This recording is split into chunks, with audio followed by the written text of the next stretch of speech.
Yes, his hearing is poor, and he bleeds Nacho blue. He's a semi-regular on the show. His name is Jason. Now he's tweeting some more, and he's from Brea too. Got moles on his face, he's in the play. His name is Jason. Welcome back. It's been a while. The Bachelor Lifestyle is back. Very excited to be here.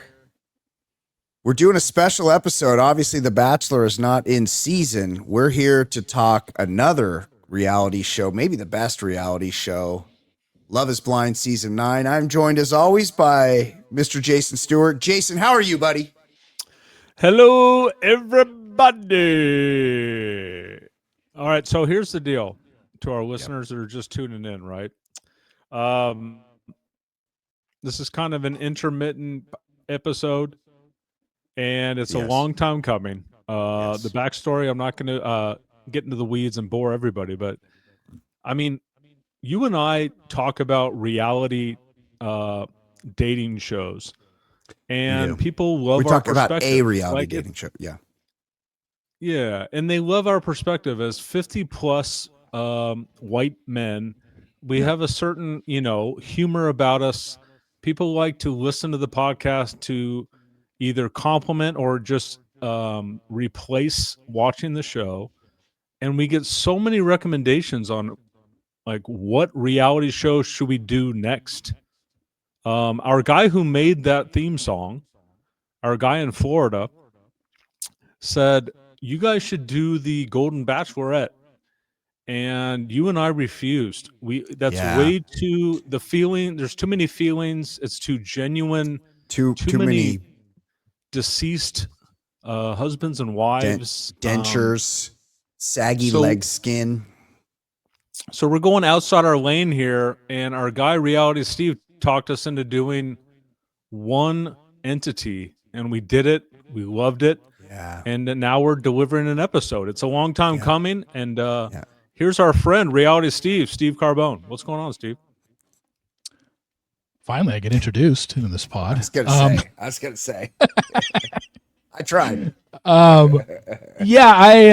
was the one who told you guys, you got to watch this, because if you thought the Bachelor format was ridiculous, where you're expecting a couple to get engaged after 8 weeks, you got to watch Love is Blind, because it's the premise is so outlandish and so not realistic, yet it produces such great television. Absolutely love it. And we did it. And I just want to say that after watching this season of Love is Blind, season 9 in Denver, I realized something about myself, and that is I am too fucking nice. Too fucking nice.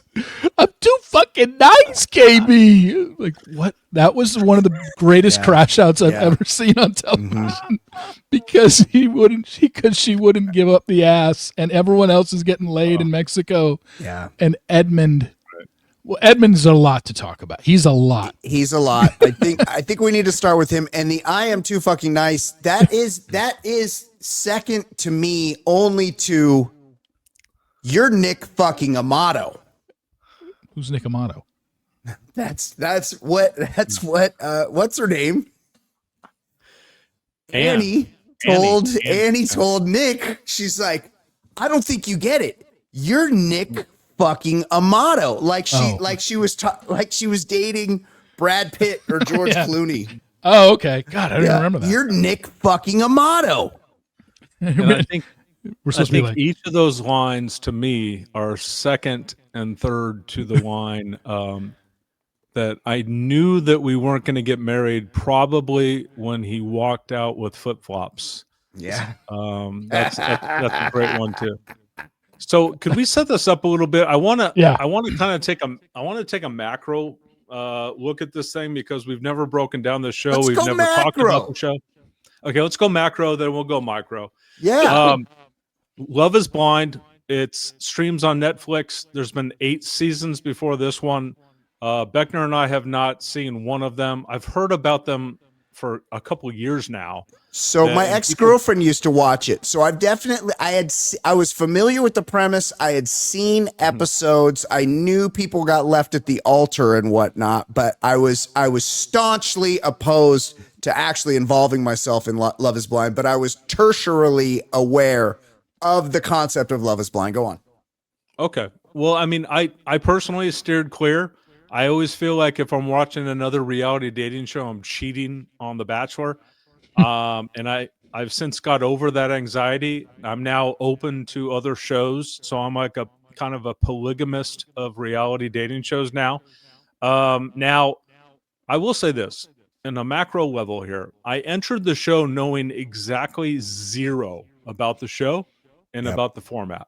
First and foremost, and I hit you guys on the group text, and I want to have this out verbally. Oh, let's have it out. They spend exactly zero amount of time explaining what the format of the show is. I'm hit pretty quickly with the fact that Nick Lachey, he formerly was married to Jessica Simpson, was in a boy group in the 90s, and him and 98 his degrees. wife. Put some respect on 98 degrees. Yeah. Right. I'm hit pretty quick with that. And then I hear about pods, but I really am not informed of like what happens during the pods, after the pods, what the concept of the show is, other than the title "Love Is Blind." Now, does that matter? I said to you guys, yep, they could have spent 20 to 30 seconds just going over the format, and one of you guys was like, "Yeah, they should have done that for you." I'm like, "No. I don't think you offend." That sounds like reality, Steve. Yeah. I don't think you offend any of your ardent watchers by doing a 30-second reset of the format for new like in radio. We're always told you get new listeners all the time. Like don't be afraid to be derivative about things and start from scratch and do a little explanation. And Netflix, they have the technology to like skip the intro for those people if they really want to. Yeah. So give me 30 seconds on exactly what's going to happen here, and instead they just go right to the pods. And frankly, they give me 2 or 3 episodes, guys, of like genuine, heartfelt, sometimes really sad, tear-jerking, emotional connections in these pods. And I'm thinking, this is far too real and genuine for my taste. I need to see despicable young people who are humiliated on TV because they want to be famous. And this seemed a little too heartfelt. What do you guys think of just the way the show starts? Well, I can say I've only watched since season 6, so this was only my 4th time watching it. It took me a while because everyone said you got to cover this show, you got to watch it. So I started watching in season 6, which was I think it went Charlotte, 7 was DC, 8 was Minnesota, 9 was Denver. So they go to a different city every season, and 10 is Boston. Is going to be Boston. So which is already filmed. I don't know any. And I stay away from spoilers on this show. I don't want to know anything because it would completely ruin it for me. Because you're a spoiler, you're not a spoilee. Exactly. I only care about spoiling anything in the Bachelor franchise, but I don't want to know who wins Survivor. I don't want to know who wins this, what couples. Now, sometimes it's hard to avoid it, but I did not know about any of these couples before the ending. But for me, having watched 4 seasons now, the pod episodes can get a little long and drawn out. Yeah. But they have to do it. And the pods usually are the first 5 episodes. Sometimes it bleeds into 6. And then the last half of the season is you get 1.5, or maybe it was 2 episodes in Mexico, maybe 1.5. And then they move them back to the city that they all are from and get them a place. They move in together, and then 21 days until wedding day. So that's the format. But yeah, the pod, I think one thing that people need to understand, maybe that are listening to this for the first time, is, and you guys, I think I told you this on the group text, in the very first episode, I think at the 45-minute mark of episode 1 is when Anton and Ali got engaged. Yeah. And you're like, what the hell? On this show, those pod episodes in real time last, I think they said 10 days? 10 days. And everybody gets engaged on the same day. They just happen to show them in the order that they choose to show them. Like an So engagement Anton and day. Allie did not get engaged on a day one in the pods. They got engaged on the same day as everybody else. It's just that they must have figured these two just don't have much of a story that we want to their share. pods are Like too boring. Yeah. pods are too boring with those two because they clearly had 10 days of talking back to each other and they just condensed it and they had an engagement in the first 45 minutes. That's never happened before in this show. I think the earliest I had ever seen was at the end of episode 1 or the very first scene of episode 2, we got an engagement. This one was they got engaged, 45-minute mark of episode 1, and beginning of episode 2 was the reveal, which everybody loves, is the reveal because you want to see somebody go, oh shit, this person's fucking ugly. And that's the best part of the show is the reveal. Yeah. Allie was a real score for Anton. He had to be. Jesus. I mean, was she ever? Like, she's so hot. Like, she's like kind of too hot to be on the show. Like, she's jarringly attractive. And so he had to be thinking he really hit a home run, right? Like, he was, and then, only to be. But based on so Anton gets dumped at the altar. We could just talk about this now. Yeah. By Allie, who's a super hot Brazilian, who's clearly knows, hey, I could get a hosting gig out of this. I don't know, she doesn't have much personality. Like or a sugar daddy, which is clearly a sugar daddy. Yes, my Instagram's gonna blow up. Like, I'm not saddling myself to a Russian truck driver from Denver. Like that's not gonna be my arc here. But she based it on the fact that, and this felt juice to me. He likes to come home from work and have a couple of beers, and he's been to a strip club a couple of times. And she was like, not for me. Can't do it. No way. This guy's having a Coors Light and a half after working a 14-hour shift at the fucking Ralph's factory, humping beer back and forth. And also one time I heard he went to a strip club with his other Russian buddy. No way. I'm out. I felt like that was sort of a weak justification for Allie. What did you guys think? It was certainly an out. Probably she certainly used that. I thought it was interesting with Anton and Allie is because we got their engagement, because the second they got engaged in the first episode, we never saw them from episodes 1 until Mexico because there was no reason to. They were already engaged. And then in Mexico, I don't think they had any issues. Nothing ever came up to where you were like, what's gonna cause them to eventually break up? It wasn't until they got back to Denver was when we started seeing the problems, and he started drinking in the morning and whatnot, and she didn't want to clean up anything, and she's a princess. And then she said, like, didn't you drink all the alcohol? Did I? Well, let me go to. Can you go to the fridge and check? Oh, well, let me see. Oh yeah, I guess I did. Like it was. Nobody likes that. Nobody likes a drink counter. Yeah. Yeah. And she was the drink police. The tequila has still not been found as of today. I haven't seen any reporting that the tequila that she asked about has been found. Now, just again, I always feel the need to talk to our listeners who haven't seen the show. They go in the pods.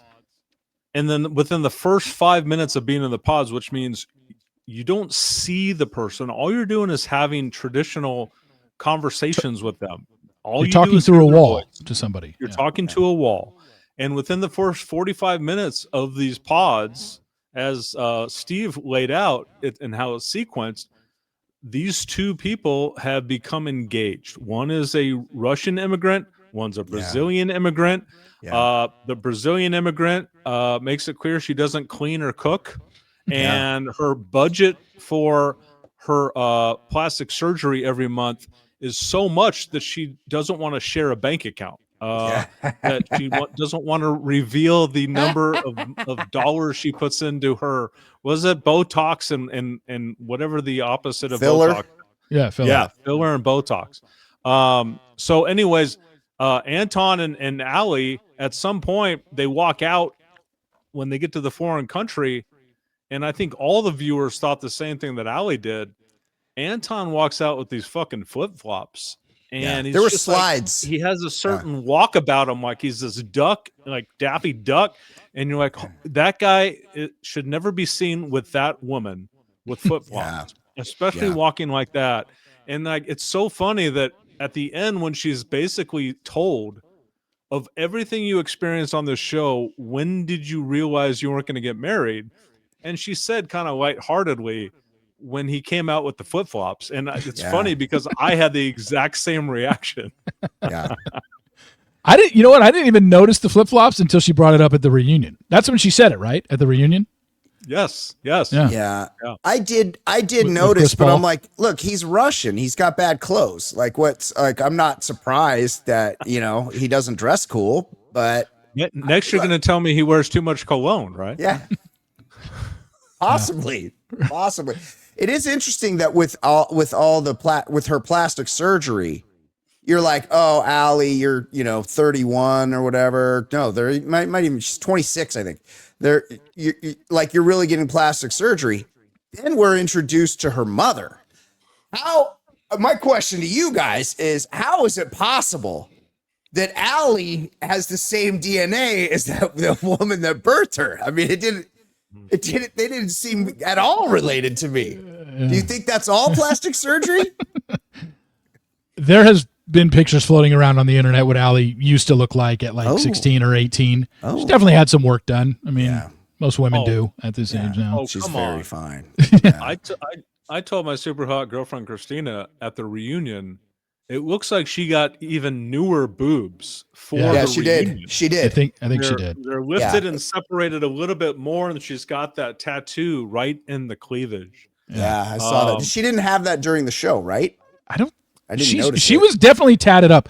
Another thing about this season that I noticed, a lot of leg tattoos on both sides. Women and men this season were just loaded with them. Yeah. And I just haven't noticed that in the past. I mean, to each their own. You want to have a leg tattoo, fine. I just kept noticing it on these people when they were sitting in the pods, how many had leg tattoos. A lot of leg tattoos. It was interesting that Jordan, moving on to Jordan and Megan, Sparkle Meg. Yeah. It was interesting that Jordan chose to downplay because he's heavily tattooed. Heavily. Yeah. That would be something you might want to divulge because it's going to show up. And that could be something that someone else is just not that into. So I think it's like anything. You would want to maybe let people know, hey, I've made this choice to be heavily tattooed just so you know. It's like dudes that lie about their height on a dating app. Yes. Like, if they're going to see you, they're going to know within 5 seconds already, red flag. He's already lied about his height, knowing I'm going to see him. So why did he lie about the tats? I didn't get it. It's like your first impression in person is that they lied about problems with the microphone, Jason. So the whole thing about the Jordan lie is, and again, for those that haven't watched the show, he in the pods when they can't see each other, they're talking about tattoos.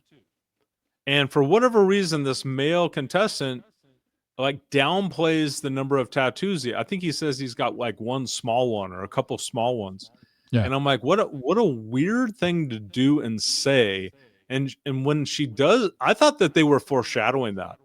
I thought that was that was going to be an issue. That was going to be an issue with them. Yeah. Yep. And it wasn't. She seemed to take it in stride. So it was a strange white lie that they never quite focused in on. I will say this about Jordan, for all of us single fathers out there. I do think that of all the reality show contestants that we've been making fun of over the years, I really do think he's like a genuine customer. Yeah. I think that I never got any bullshit from Jordan. And most of these guys you think are like putting on a pretense because they're on TV. They want more followers and shit. But he genuinely loves his son, who happens to have type 1 diabetes. Very sad story. Luca. And he's a really good guy who only wants to be a good father. Literally, that's his priority number one. And you have there's no BS meter about him. So I really like the guy. In the same vein, I understand why she didn't want anything to do with it. And I'll kind of let you guys explain. Sparkle Megan felt for this guy. She never falls for the guy that isn't like uber successful, ambitious, Yeah. and there was a contestant that was. She Mike. chose Jordan, and then ended up with a guy that was just like the successful dude, anyways, right? So I think the biggest thing, and it was kind of harped on when they had that conversation in the closet once they had moved back home. I think the biggest thing, it's a huge ask, and it's kind of what we're going to be dealing with next season of The Bachelorette with this Taylor Frankie Paul girl that's got 3 kids from 2 different dudes. You're asking a lot of somebody to be a stepmom in a month.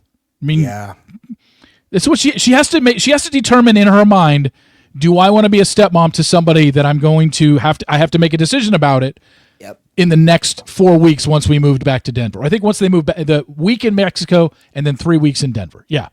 So I've got 4 weeks to determine whether or not I want to be a stepmom, not to a teenager, but to a 5-year-old.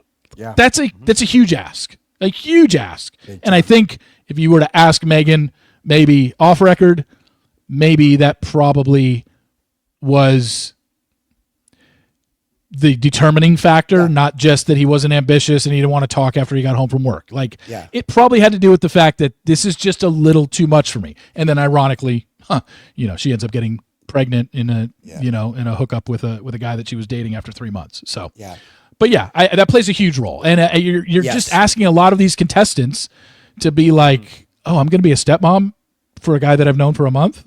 Yeah. She tried to talk herself into it, I think. I think she wanted to, and then she was in it and was like, I don't think I can.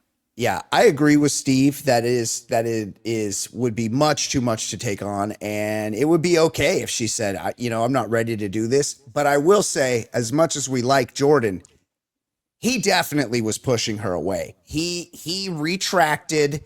He was uncomfortable with how much more successful she was than he was. She had a lot of money. She wanted to buy a $2 million house. He's like, I can't. What are we doing? I can't afford this. We live in different worlds, which wouldn't be an issue for me.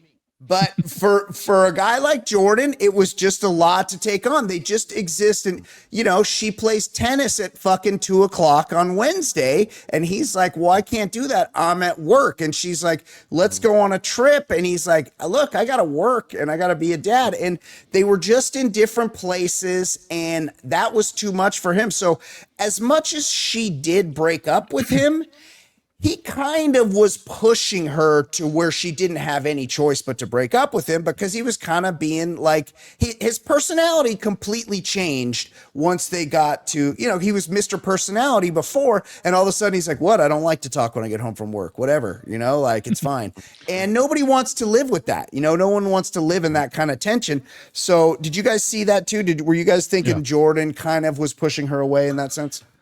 I did. Think that was I think in the pods, like, you're both on and you're giving it your all, and you have to be overly talkative, and you tell your story, and you bond because you are so engaged, and then you get into your day-to-day life. And I think I'm going to give this show credit.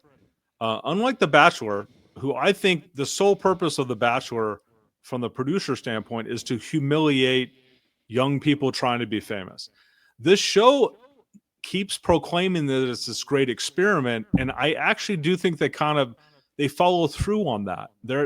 It is a great, amazing experiment in that you meet in the pods, you go on a vacation for a couple of days where that's also like a very temporary fake atmosphere, but then they get into the day-to-day where they're actually going to work and shit and coming back. And at least 2 of us in this conversation can say this. If I'm a single father who's got a fucking 40-hour a week job, and I come back home, I just want to chill and do exactly nothing. And she just seemed extremely uncomfortable with a person that just didn't want to do anything or even say anything. And for like guys, we're like thinking, that's pretty much how things are in real life. Right. Totally different. Totally different lifestyle. Clearly she comes from money, but she likes to I want to go to the country club. I want to play tennis. I want to go golfing. I want to travel. He's just like, I'd love to. I've got responsibilities. I can't. And I think that's probably what settled in. And when you're in the pods, you're basically saying, because you can't do anything to impress them with your looks, you're basically saying what you think they want to hear, and you're giving yourself the best possible profile to this person. With Megan and Jordan, since you guys watched it later, I'll update you on what was happening in real time when people were watching this show, because they do basically 4 weeks of episodes. The first drop is the first 6, then they do 3, then they do 2, then they do 1, and then the reunion show. So this is not a once a week show. They do the pod episode drop. It's always the first drop is always 6 episodes, and then 3, then 2, then 1, then the reunion. So the public perception as this show was going on was, by a lot of people, a lot of content creators that I follow, they're just like, I don't think any of these couples are making it. I just don't see it with any of them. Yeah. But if one was to make it, it's these two. Just because they did seem like the most normal. Jordan, the sentiment around Jordan was the sentiment that Jason had. Yeah. The most likable guy this season. The other guys all had some major red flags, things that they said, things that they did. Oh, yeah. Their drinking problems and stuff. But Jordan just seemed like a regular dude who seriously was in this to possibly find, stepmom for Luca. But that's what was going on. That as this show was going on, and maybe some people knew the spoilers or whatever, but they were just like, man, I can't see any of these couples making it. And I was thinking the same thing. I was like, who's actually going to get married from this group? And if they did get married, for those that don't know, this season was filmed. It ended filming in April of 2024. Like, this was 18 months later. So I was saying to myself, even if somebody did get married, I'd be shocked if they were still married when we see them at the reunion. There's just no way. I didn't see any strong connections here.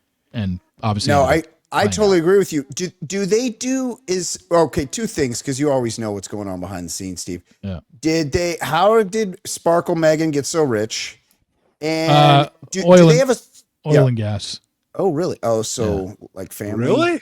No, it's not. Not from family. She worked her way up at a company and just got like an executive gig at a oil and gas company, and that company was sold like 2 or 3 times over. And she just, I think, from stock purchases or whatever. She was in that company from the ground floor, and then they got sold and they got bought out like twice. So she got some coin. Seriously, that's pretty nice. That is. Jordan, what was your other question?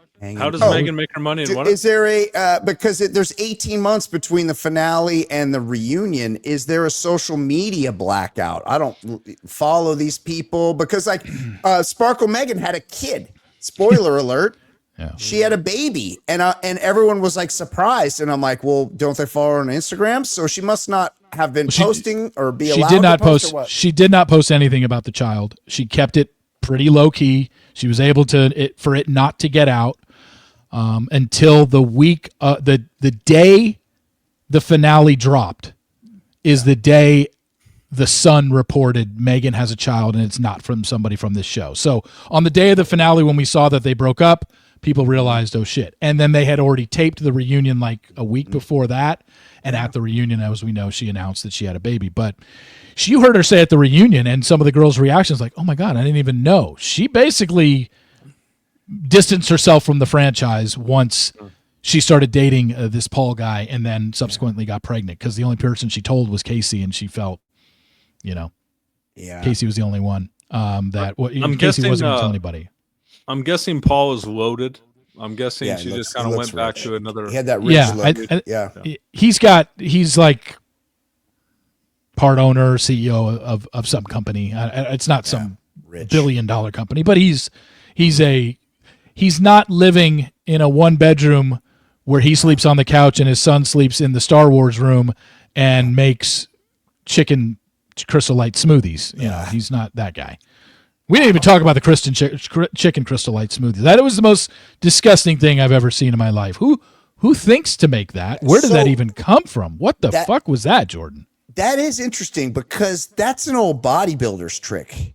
Bodybuilders, because they have to eat so much, it becomes a pain in the ass to have to take in that many calories. So they came up with this, making these chicken smoothies, and like blended chicken tastes like shit. So they come up with stuff to put in it. And I've heard of that Crystal Light before. Now, this Jordan is not a bodybuilder per se. Yeah. You know, I'm sure he works out, whatever. It is an interesting choice that you can just eat like a normal person, and you're choosing to have chicken smoothies. Yeah. Just a bizarre. Yeah. When he ripped that out and said that to her, I'm like, okay. Yeah. All right. Now you brought up Casey, who, if you watch the finale, she definitely seemed to be the Affection of easy- every guy's eyes. yes, but also an easy target. You know, she kind of freaked out. Look, she wasn't into Patrick. Wait, is that the Asian guy's name, Patrick? She wasn't into Patrick, you know, and look, Joe wasn't into Madison either. And he let it go all the way to the fucking tuxedo fittings. Casey wasn't into fucking Patrick. And she's like, look, I'm not getting on the plane. Who's worse? Apparently Casey's worse for some reason, but is she? Like, that's kind of a normal reaction. She freaked out a little bit, and she wouldn't return the ring that he didn't buy in the first place. Then, you know, we find out later she lets Joe hit it, whatever. I assume she was going back to that original boyfriend who kept trying to pimp her out to reality shows. She's pretty hot. I mean, what were your guys' opinions on Casey? What do you think about Well, here's her? the deal. Here's the deal with the Casey thing and the Patrick thing and the Jordan thing with what's his face, Joe.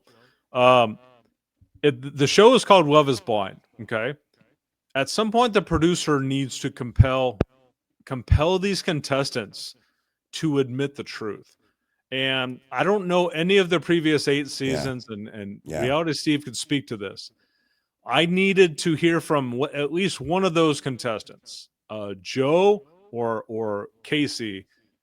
He just wasn't attractive to me. And I could not spend the rest of my life with someone I'm not attracted to. Hence, Love is Not Blind. Like, if you're going to call your show Love is Blind, you need to have the contestants compelled to tell the truth. Instead, we have these contestants dancing around different reasons, even though they told us on camera during the taping the actual reason. Well, at the reunion, when you're actually supposed to give up the truth, none of them just like outwardly stated that. Is that just par for the course, Steve, or has somebody actually said something that justifies the name of the show? Love is There's Not definitely Blind. there's definitely been some in the past that said not what I expected when I saw the reveal, and the physical connection wasn't there. The thing with Joe and the thing with Casey that they did wrong was they couldn't be honest about it. I mean, Casey was literally straddling Patrick, kissing him, and he's like, "So, do you just not want to go to Baja?" Yeah. Yeah, I just want to go to like she was. Talk about a dichotomy of emotions that he was probably going through. This woman is still kissing him and still straddling him, but saying, Right. I can't do this.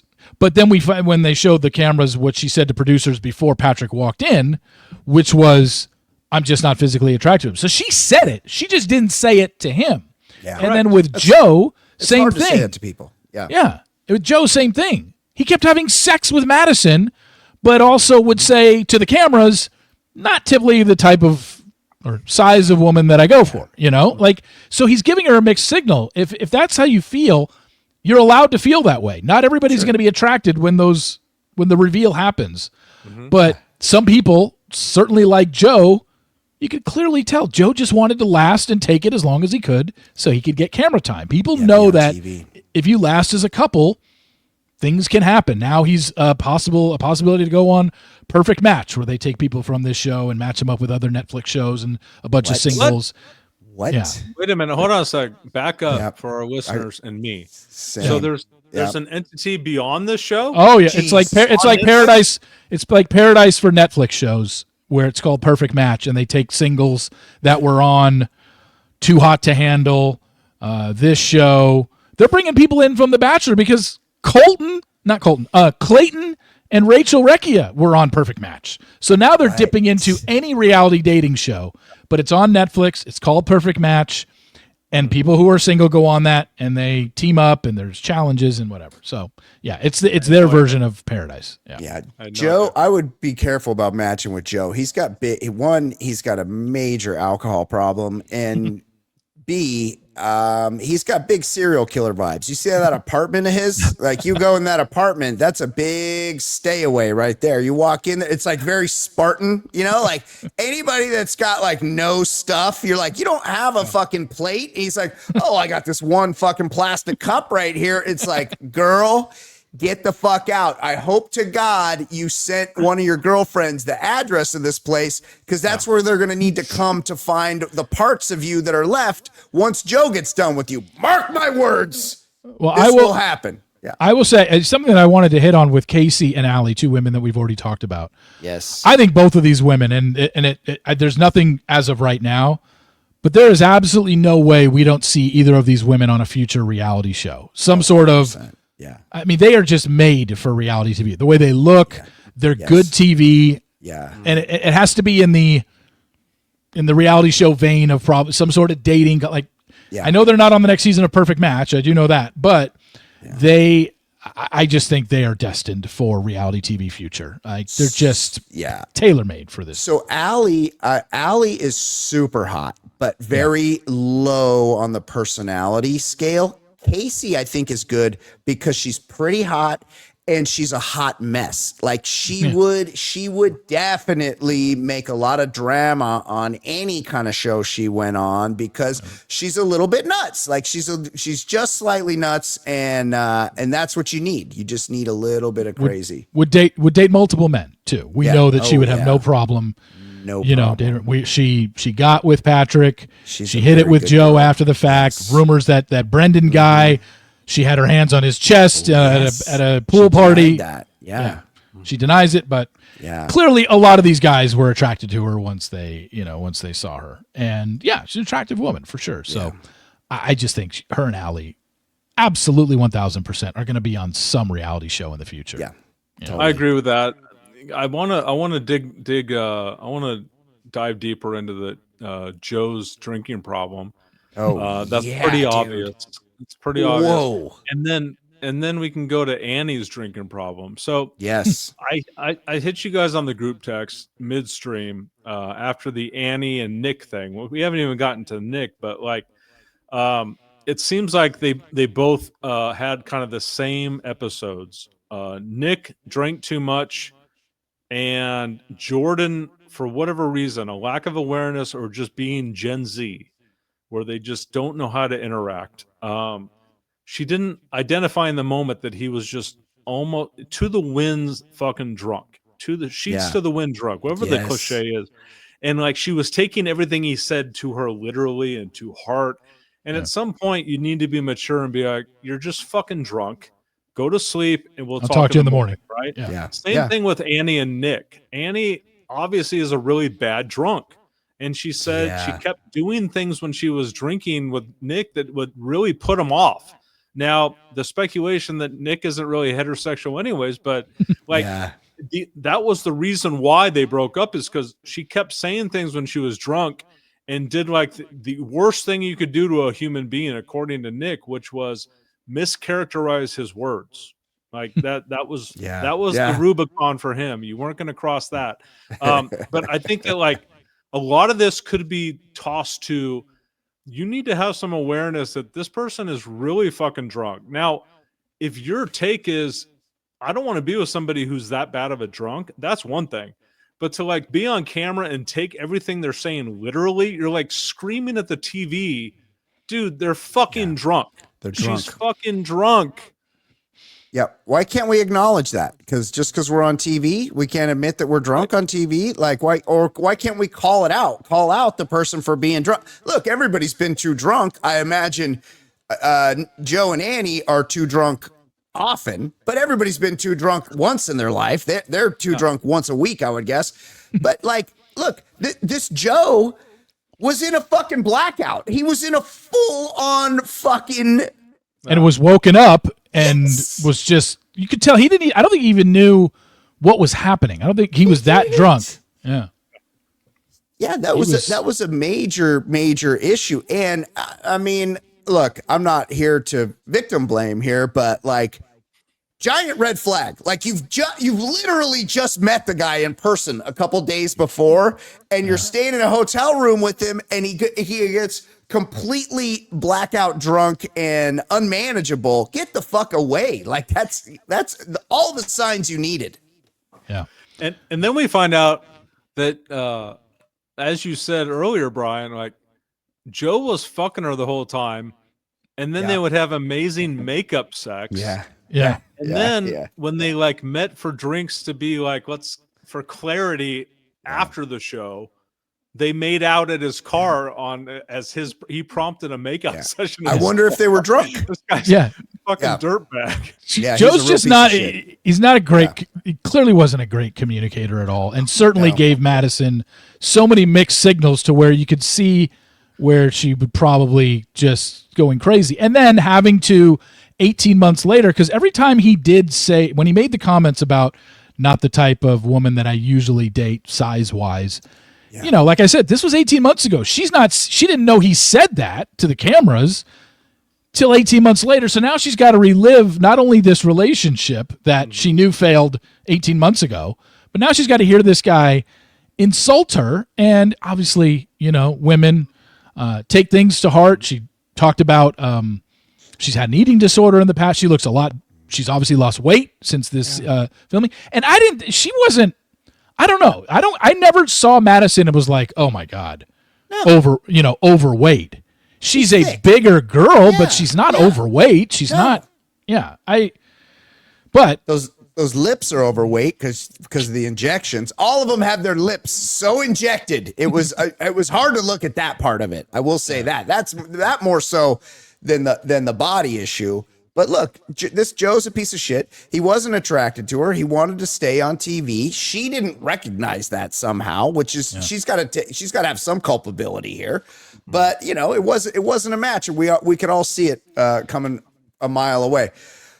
Okay, speaking of rich dudes, let's talk about this guy Nick. The guy's got a fucking Shelby Cobra in his garage. He's 27 and he's a watch dealer. Like. He lives in the fucking mountain. Like, there's a lot going on with this guy. He's got gay accent. He told two chicks, and look, I know this is creative editing, I'm sure, but still, he told two chicks that he couldn't see that he was in love with them back to back, like either on the same night or the next night. Yeah. Unbeknownst to him, they were basically the exact same chick. You couldn't tell them apart. So he couldn't see them, but he wasn't wrong to say that because they're interchangeable. What's the difference? They're one's Kate and Annie, right? Yeah. Yeah, Kate and Annie. What's Nick's? First of all, how Nick comes from family money, right? Is that how he got so rich? God, I don't know. I don't know about his money. But it has been addressed. He's done interviews post-show. He's literally been asked, and he knows about what everybody has been saying about him. And he says, "I'm just." Annie has defended him, said he's just super metro. And Nick has said, I'm very, very in tune with who I am. I hate to disappoint anybody, but I am heterosexual. But you know, again, Colton Underwood said he was heterosexual for a year and kept telling everybody I'm not gay, and then decided to come out. So I'm not saying that he is. I'm just saying that Carly. Saying Cassie. Saying that he is heterosexual. It's like, okay, but that was the overlying theme from a lot of the audience. Not to mention, I thought it was very interesting because the show has, we get to see 1 hour a week of 6 different couples in the pods or all these different combinations of people talking to each other. You know, remember when the show started in the first episode, we got 15 men and 15 women. So there's like 9 men and 9 women that we never heard a peep out of because production knows they didn't end up getting engaged. So we're not going to show them talking to somebody outside of a short clip during a montage or something. But I think with Nick, he's just a guy that he seemed like he knew what he had to say and he wanted to win. And some of the other guys seemed to pick up on it. You remember Joe drunk at the meetup where they bring some of the singles back with with the the at the cowboy rodeo bar? party, cowboy Yeah. bar. Yeah. Yeah. And Joe was just like, yeah, I don't know about that Nick guy. He just basically said, I'm not fucking with him. And Yeah, he really didn't seem to walked buy it back him. on the finale, though. But Yeah. you could tell he just didn't want to, he was sober and he's like, I don't want to do it again. But you could tell they don't like him. There's something about Nick that nobody likes. And even when they were all together in the house, and there was some love triangle between him and Brendan and Annie. Yeah. There was a little something more. You could just tell everybody was on Brendan's side. And that's not because they all loved Brendan. It's because they all hated Nick's ass. Yeah, he just, I guess, didn't rub them the right way. To me, he just came across as an opportunist and basically seemed like, I'm on this show. I want to win. I want to be one of the engaged couples so I can get more and more camera time.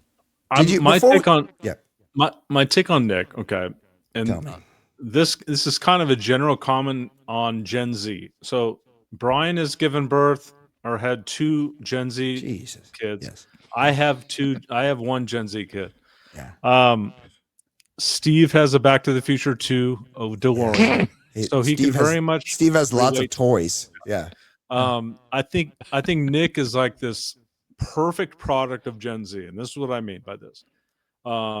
This is going to come off as insensitive, but he's socially and sexually retarded. I think that everything that he says and does use of that word. Yeah.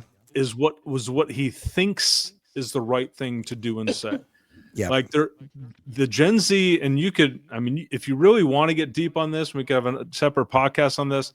This is the first generation that has been looking at porn on their phone since like 10 years old. Okay. So they have a warped sense of sexuality and how to socialize with the opposite sex. They don't know what they are. They're confused. And like Nick very much is a smart guy who knows the right things to do, but none of them are genuine. He's just kind of like mimicking what he thinks his parents would do in these situations. He comes off as completely disingenuous, but he's very smart. Like he could be a politician. He's so smart, but like if you add up all the things that he does, okay, and a lot of women will say this to you, like, I don't want a guy with 6-pack abs, because to get 6-pack abs, that means you are fully concentrating on getting 6-pack abs, and you're not never worried eaten about a tortilla chip, developing relationships, right? And so Nick was an Olympic trial snowboarder or skier. Yeah, he's Nick fucking Amato. He's a super handyman. He's got this kind of like holiday house / full-time house in the mountains. It's pretty nice. He does a lot of things well, which tells me watches. he just doesn't have he sells watches. Mm-hmm. He just doesn't have the attention to give to a woman or a man. To me, he's the perfect prototype Gen Z. Yes. They're so confused to me, To that point, Jason, he had one of those super expensive F1 simulators in his garage. Women, if there's any women listening to me right now, please, if I give you one piece of advice, listen to me. Listen to this. Yeah. If you walk into a guy's house and the guy has an F1 simulator in his house, get the fuck out. This man is not relationship material. Okay. He's coming home every night playing like he's Ayrton Senna or Lewis Hamilton. And he's way too the fact that he can afford that and thought that was a good expense, that means he's just not going to be there when you need him to be there for you. Get away quickly. I thought one of the things, I didn't finish my thought on, like I said, when they have so many people, so many hours of footage in the pods. Oh, yes. That they have to be very selective of what they show of these conversations between these contestants. And I thought Nick telling Annie about back when he was in high school, his mom questioned his sexuality when he was up in his room one time. And I was like, that is an interesting thing for them to leave in. It's almost like the show wanted this out there, that we want to question whether or not this guy is straight. Because that was I've listened to enough interviews with these people saying, like, you have to basically, kind of like what Jason said at the very beginning, you just have to spill your guts, because all you can do is talk. You can't hold their hand. You can't, you can't touch them. You're just talking through a wall. Yeah. So you are just letting everything out about your life to these people, to where they seem to think that, oh my God, I must thank you so much for opening up and being vulnerable with me or whatever. But you have no other choice, because there's nothing else to do. You just have to talk about everything. And to let that story out, I was like, that was an interesting thing for him to reveal to Annie. Not to mention throwing the question on Annie, hey, if your kid was gay, what do you think? Right. Like Yes, what? the signs are there. It was just so many things that were just, it's not like everyone just decided, oh, I think this guy's gay. It was, they gave us reason to think, okay, we got to question his sexuality. Yeah, 100%. Would Okay. either of you, Yeah. what do you guys think of Annie? Period. Like, what do you think of her? What she's a hairstylist. Yeah. Yeah. Whose hair was disheveled all season long. Yes. Yeah. Lots yeah. of extensions. She had And the it crazy eyelashes. Looked way different at the reunion than she did on the show. Oh yeah. Yeah. Drunk. I think they all either went Ozempic or did like intermittent fasting. Jay Yeah. Stu's in the Jay weeks Stu's leading up. back to his mispronunciation of Ozempic, which is great. Which is What did he- what What is it's it? Ozempic. it's one of the most used words in the modern English language, and yet Jay Stu has a very difficult time pronouncing. What did he say? I thought he said Ozempic. Well, before he was Ozempic. Ozempic. What? But now he's still got the peck at the end. Oh, he says peck instead of pick. Ozempic. Yes. It's Ozempic. I see. It was very obvious to me that most of the contestants did like a total what would you call it? Just a redo of their bodily features leading up to the reunion, and just to let the listeners know, like the reunion show at the very end, they were actually able to watch the entire season back before they taped the reunion show, just like The Bachelor or anything else. Because I was thinking in my head, like, I had never done a streaming reality show. So I'm like, so all of this has been taped in the can, so there isn't any reaction to actual episodes. But the way they stagger the release of these episodes, they give the contestants a chance to watch back the episodes, and then they have a reunion. And kind of what we find out about in the reunion was how people felt when certain things were said. And I would just want to focus on one thing. There was a particularly cruel exchange when Allie and her friends were at the wedding dress fitting or whatever, or maybe the bachelorette party. And her friends were like, yeah, what does he do for a living? And she's like, yeah, he's a truck driver, but he's got other interests. And they just kind of laughed at him being a truck driver. And it was kind of sad. And it was piling on. And I thought it was cruel. And then they asked him during the reunion, and he kind of took the high road. He's like, yeah, it sucks hearing that, but I know who I am or whatever. But like, to me, when we were doing The Bachelor and stuff, the watch back is always, to me, the most intriguing part, because there's what you experience on camera and in real life with your partner, and then there's the watch back where you see, the interviews, obviously, or what's been said to friends and family and shit. And to me, that was like the most compelling of the watch back. Like, in the reunion show, what was the one thing that like stuck out to you guys? Chris among Paul. all of these idiots. And in fact, we got to talk about Patrick before we go too. Yeah. Patrick shooting a jumper from 11 feet away from the basket. Like, what? And constantly lob missing. it. Yeah, just lob it up there, dude. Just toss it up there. You don't actually need to propel your shot with the jumping motion that actually was working against you. It was very upsetting to have to watch that. I think obviously the reunion show, we got even though it had gotten out publicly that Megan had a child, and a young baby that gotten out. So her reveal was a big deal at the time because it hadn't gotten out until then, which is amazing considering how much psychopath fans are online that they start digging. So with this show, what's interesting is obviously it filmed from March and April of 2024. But they don't. The thing is, when this show was filming, obviously nobody is catching them filming in the pods, but people could have seen them out in Mexico and been like, what show is this? Because it's not like The Bachelor where we get a list of the contestants before filming starts. Nobody would even know what was filming if they walked by Megan and Jordan at that Mexico resort, because they don't know who Megan and Jordan. They haven't been announced in the U.S. They were announced of September 10th. So 3 weeks before the first episode, the first block of episodes ran on Netflix, which was October 1st, is here are your singles for season 9, Denver.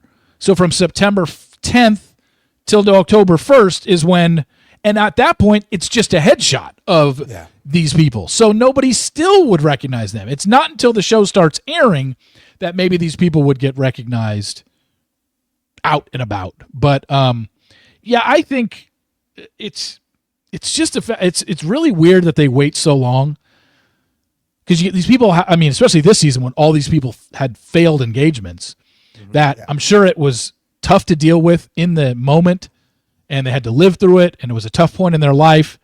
And then you go a year and a half, and then you have to relive it and have the public comment on it and, you know, tear you to shreds and say all these different things about you and call you gay, like, you know, or insinuate that you're gay and stuff like that. And it's just, I don't know. Maybe The Bachelor, because The Bachelor turns around in about 3 or 4 months.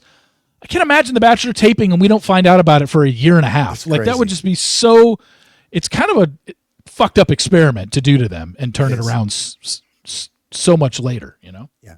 Yeah. Is that standard protocol? Are we? I think it's never been less than like a year. I think it's pretty common that it's at least a year on this show. Was there a reason why the delay was so long this time around? Do we know? I think they film them back to back, and it's just the way they release. At least the last 3 years, they always release in October, and then they always release in February right around Valentine's Day. So that's when we should be getting our drop of Boston. But I think Boston is going to be airing February of 2026. I think it was filmed in February of 2020. I think it was filmed around. It's going to be a good year around there. I don't even know when Boston was filmed, to be honest with you, but I will find out. So for those who haven't figured it out, nobody gets married. Nobody's relationship has lasted beyond this. Two get to the altar. 2 go to the altar, and 3 of them were broken up before the altar. Yeah. And my thing is, it's like, of the people that went to the altar, there were like family coming in from out of town. And I'm thinking, is the incentive to go to the altar? Because in the case of like Allie, for example, she was never going to marry the guy, and she knew she was never going to marry the guy. So why take him to the altar? It's for the drama. It's for the drama. There must be a built-in incentive, though, for the show to encourage these people to go to the altar before you dump them. Most people just are morally better than that, but she obviously not reality TV people. Yeah. I think they just were able to convince Allie and KB, hey, when you do it at the altar, because we've already had all these couples break up beforehand, we have to have a final episode of a wedding day. I've never seen an episode, in only the 4 of the 9 seasons that I've watched, I've never seen a wedding day that didn't have at least 2 possible weddings. Last season was Minnesota. There was only 1 couple that got married. They're still married to this day. But I'm trying to remember how many actually went to the altar. I think 3 did. And so 2 dumped at the altar, and 1 did get married, and they're still married to this day. But I think it's just, we got to have a finale episode. So somehow they get to KB and they get to Allie, knowing that they're going to dump them at the end, but somehow convince them like, hey, will you do us a solid? Can you do this for us? So just save it for the end, because we've already had Joe and Madison break up. We've already had Nick and Annie break up, and we've already had, even though Megan and Jordan and Megan's breakup was shown after the 2 wedding dumpings, that had happened before those weddings were filmed. Well, so before we wrap up, we got to talk about Edmund and KB. Yeah. And I think this has been the most talked about person this season, probably Edmund. And I have a very strong take when it comes to Edmund this season in that I think he was exploited by the show. I think he is somebody that should never have been on this show. Divergent. Yeah. He's certainly the consensus, just like the consensus online was that Nick wasn't straight. Okay. The consensus online was that Edmund is on the spectrum in some form. Huge. And yes. he has said in interviews he's heard it all, and he says he isn't. Yeah. Whatever. I don't know. I don't know if he's officially been diagnosed, but that is when you watch him and his backstory of in and out of the foster care system. Yes. Like, to me, he was just a 15-year-old in a 30-year-old's body. He had the actions and the reactions. I mean, we can laugh all we want about the, I'm too fucking nice or whatever, but that was like literally a kid-like reaction who had his dinner taken away from him, Yeah. The weirdness when KB would correct him on things and say, Edmund, you said this, you did this, and this, and then he just wouldn't respond, and then sometimes he would put his fists over his head. Like, he's definitely not a full-grown adult.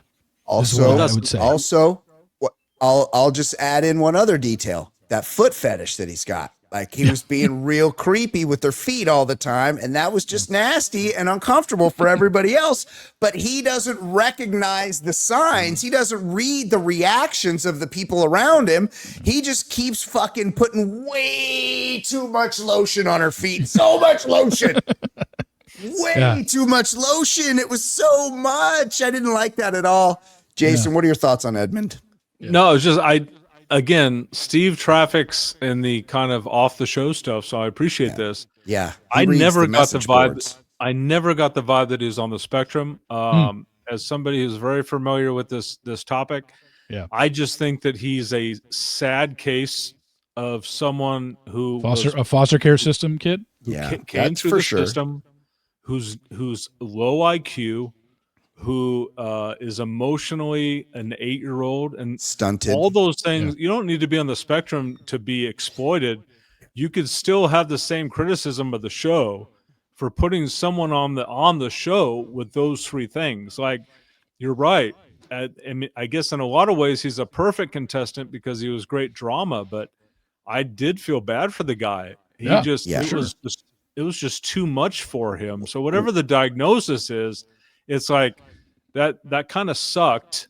And that's why I'm saying, like, if there's incentive for them to go to the altar to do it, financially or whatever, if he made a couple more bucks that's one thing, but like to take a guy like that all the way to the altar and to have him at the altar say, I do.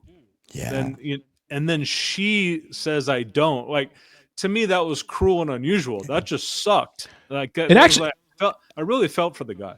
And after that happened, I thought he was going to go into full meltdown mode, and it actually ended up being like they talked it out up there. They respected, like, it didn't end up being as bad as I thought it was going to be, sweet, considering his reactions earlier in the season when she would get mad at him. So it didn't turn out bad, but did I feel sorry for him? Yeah, I did. And it just felt like, we know how you have to fill out these like 1,000, questionnaires to get on these reality shows. Like, there's no way that guy passed with flying colors of everything. I just think they didn't care, and they said, remember when he was in the men's quarters and he was on the ground licking the floor? Yes. Remember that? Let's just out of nowhere, got in the cupboard. Got in the cupboard in the house. Like, he's a child. He's just he's a 15-year-old or even a 10-year-old in a 30-year-old man's body. His whole thing is that he's like my community of rollerbladers. I'm really into rollerblading. Look how good and then he rollerblades. I've never been on rollerblades in my life. I guarantee you I'm better at rollerblading than him. Like, that was that. I was expecting him to fucking hit some handrails and like be doing some shit. First of all, his rollerblades had like fucking huge wheels on them. I never seen rollerblades like that in my life. And then he's doing like 4-inch airs in place. And I'm like, well, I can fucking do that. Like, what's supposed to be impressive about this guy's rollerblading ability? It was a lot like a little kid. It was a lot like my daughter one time told me she was wrecking all the kids at the Boys and Girls Club in basketball. And I'm like, let's go to the hoop. She couldn't even fucking get the ball to the net at all. And I'm like, well, you're not beating anybody at basketball. These little kids, they over exaggerate their abilities to do things. And that's kind of Edmund, you know, he's a grown up kid that's not that good at rollerblading. And Calabia was smart. She never gave him that ass. She got those big titties. She got all that ass, and he's just looking at it. He's like drooling. He's in the house every day. He's just like, I'm gonna get this. And she's like, nah. She's like, it's always kind of a bummer. I don't know if you guys have had this experience, but I have. When you're with somebody and they're like, oh yeah, I've had like 1 million one-night stands. I just had one like a couple weeks ago. You're gonna have to wait. I'm gonna need you to wait a few months to get this. And this Edmund's like, what the fuck? You fucked every other guy. I don't rate you. You were engaged. And she's like, nah, I don't think so. It's not happening. I just wanted to inform you of something off air in regarding to Edmund as we tape this. Tomorrow night at 9:30 in Lakewood, Colorado at Roller City, skate night with Edmund, as he is going to have a meetup to where he's going to skate with everybody tomorrow night at 9:30 in community night.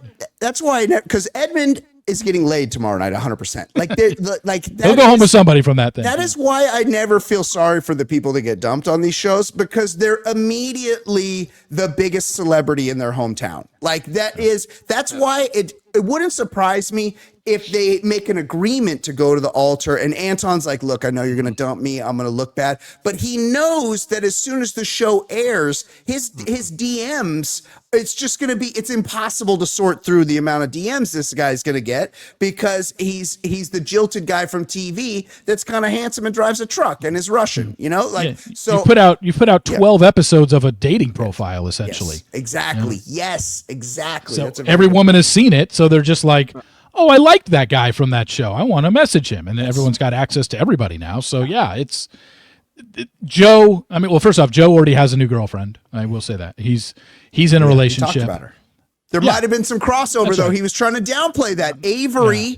He was dating Avery when he might have been hooking up with Casey still. And look, I'll just say this as a guy that can recognize what's going on with Joe. There definitely was some crossover. He's a disgusting pig, and I'm sure he's cheated on Avery. And if not, he's likely going to murder her soon, because I've seen his apartment. Mm-hmm. Yeah. And a last thought. Okay. Yeah. Give us a last thought. Last thought is somebody who didn't even make it to the last couples thing. It's Patrick. Yeah. Other than him Patrick. making, other than him, an afterthought. I will say this. So Patrick, for those who haven't watched the show, his storyline was that he was always very insecure about being an Asian guy, because Asian guys were always ugly when he was growing up, and Asian guys didn't wind up with good-looking women, and it was always a big insecurity. And he ultimately is dumped on the show because he's an ugly Asian guy. And that was never stated overtly, but that was the reason. Implied, yeah. Yeah, he proposed to Casey, who accepted the ring. Go back up real quick. Remember, Casey, wall sex. Through the walls was having sex with him verbally, which was one of the cringier moments of the season. Because in the 4 seasons that I've watched, I've never heard the talk get as dirty as Casey did on that, and it was just. Oh, really? Yeah. Okay. They'll talk about sex stuff. Oh, what's your favorite position? Some people will get stuff like that, but she went like, I want to do this to you and rub my mouth here, and yeah. It got a little uncomfortable. It's like when I'm reading, or as Brian prefers me to say, listening to my novels. I don't want my hero. You do with your eyes. Yeah. I don't want my hero of my serial novel to be like having like intimate details of sex. Like it's a violation. I just wanted to keep it kind of clean in this regard, and that was a violation. But anyways, Patrick is dumped because he's an ugly Asian guy, and and the show is called Love Is Blind. Yes, and no one acknowledges that it isn't blind. and then he gave her a ring, and then I think Casey broke the fourth wall or the fifth wall, whatever the cliche is, and told everybody, seemingly for the first time, Steven, you can verify this, that the ring is paid for and supplied for by Netflix and not the guy. Yeah. So nobody actually owns the ring, so why can't she keep it? There was a big discrepancy there. Is this the first time we've learned that Netflix buys the ring, or somebody actually said it out loud? Is that what that is? I think it was more about saying it out loud. I think fans of the show are very well aware that the ring that is given by the show. Now, later on, if the couples are still dating 6 months to 9 months later, maybe the guy says, I want to get you my own ring, and they can do that. But the ring is provided by the show, absolutely. And because you're not leaving. I mean, you're getting engaged in the pods. You never leave the pods. You go to the pod studios are in Santa Monica, by the way. Every season they film the pods in it might be in LA somewhere, but it's LA, and then they go on the honeymoon. It's usually Mexico, and then they go to the hometowns of wherever season every city they're filming in. It's been 9 different cities that they've done this show in. But the pod episodes are filmed in Los Angeles. So you're in the pods. You go there 10 hours a day. And then you go back to your hotel room for the night. You don't sleep in the pods.